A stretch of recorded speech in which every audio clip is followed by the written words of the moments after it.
likes that stinging sensation in your eyes. It's the worst, the absolute worst.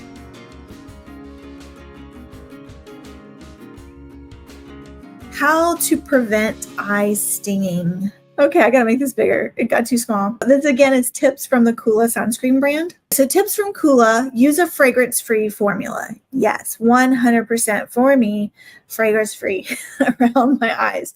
Although my favorite eye sunscreen, the Kahi Aqua Bomb, has a fragrance, and it's chemical. It defies everything we're talking about here.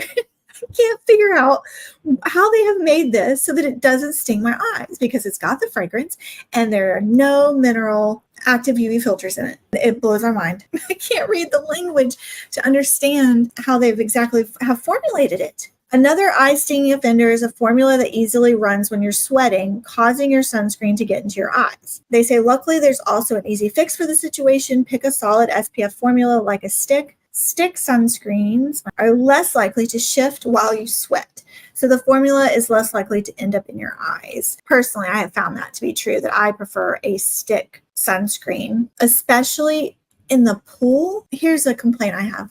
Why do companies like Sunbum and Supergoop, Vacation Sunscreen, why do they make sunscreens? And I feel like they specifically advertise them for pool and beach situations. And so you put them on your face or your kids' faces, and it's like 100% going to sting their eyes.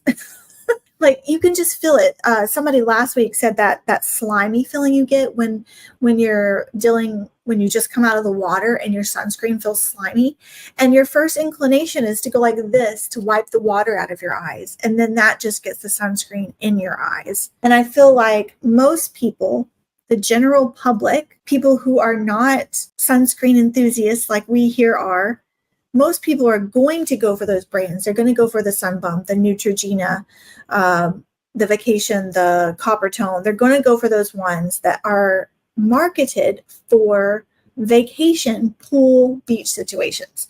And inevitably, those all sting. Valerie says, yes, the mineral stick I use around my eyes stays put.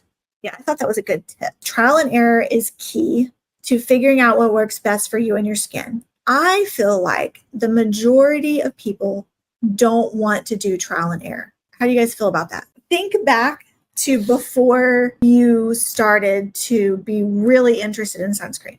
Because when I think back to that time, for some reason, I just felt like all sunscreens were the same.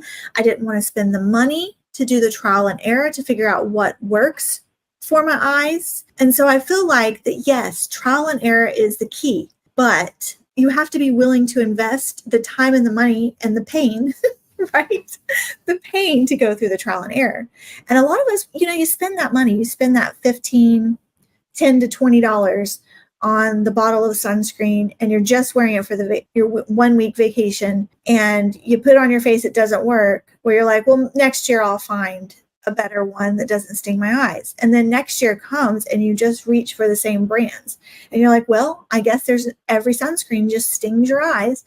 And then you go on to, a YouTube channel or a blog of someone who talks about sunscreen, and you type it in the comments, I just want a sunscreen that doesn't sting my eyes.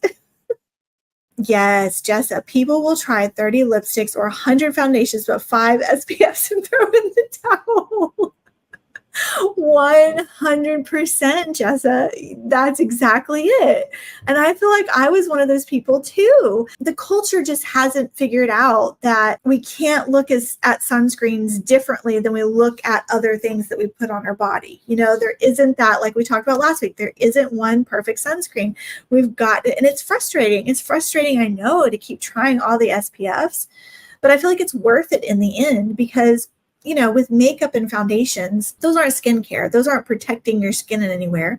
That's just for beauty. But sunscreen is protecting your skin. It's helping with the anti-aging. It's preventing skin cancer. It's so much more important. And I did not realize that until I had skin cancer. Keep buying the same formulas of brands. Yeah, that's what I did. I kept buying the same.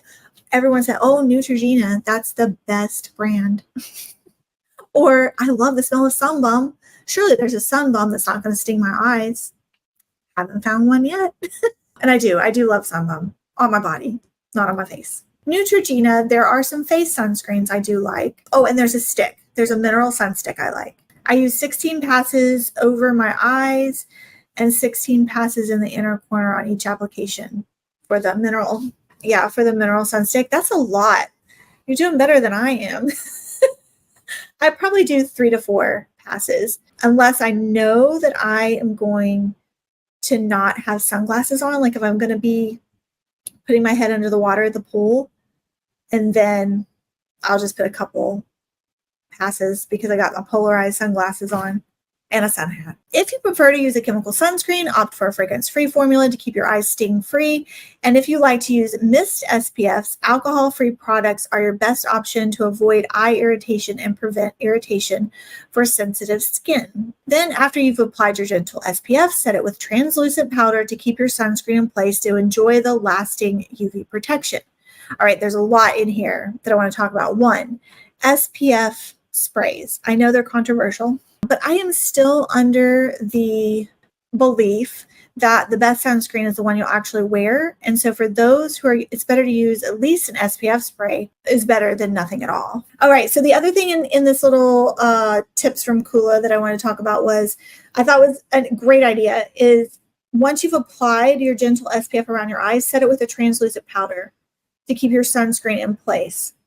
I have noticed that is an excellent thing to do. I find that I not only put it around my eyes, I will also, especially if I know I'm going to be wearing sunglasses a lot or these glasses, I will put the powder on all the way down to here and around. It not only keeps the sunscreen in place, but it helps my glasses from not rubbing off as much. And also sweat. I sweat under here. Humidity and sweat. And I don't think that would mess with the sunscreen formula. I could be wrong. Let me know if you've seen any other research, but I don't think the powder on top of it would mess because you're putting it on after the mineral sunscreen has dried down. Plug for my channel memberships, of which Lisa is a channel member. Thank you, Lisa, for being a channel member. If you want to see my full UPF, my current UPF clothing wardrobe, I do have a video on that over on my channel memberships, which is only $2.99 a month. You can watch it for the first month and cancel if you want. There's 4 videos, I think, over there right now of extra content. Okay, this is tips from a website called the Sunscreen Project. Prevent sunscreen from getting in your eye by never spraying sunscreen directly on your face, which this goes against the sunscreen spray tip. And I do see people do this at the beach. You know, they get the big spray bottles, right? And then they just, you see them at the beach, just are going to town on their face and their arms, and their kids are like they're trying not to breathe it in. So that's their number 1 tip is don't do that. I think it's fair. It's fair. Apply it to your hand first and then to your face while carefully avoiding the eyes. Avoid touching or rubbing your eyes after applying the sunscreen to your body, which if you have small children, you know that is impossible. They are going to take their hands and they're going to rub their eyes 150% of the time. So with kids, you've got to have not just a water resistant sunscreen, but one that doesn't sting their little eyes because they're going to do this. Have you guys ever, you're walking around and you've got like an itch in the corner of your eye? And because I test so many sunscreens out, I inevitably will go like this and I'll be like this. And then inevitably it's in my eye. I know it seems like common sense. Don't rub your eyes. But I think most of us at some point in our life, we do it.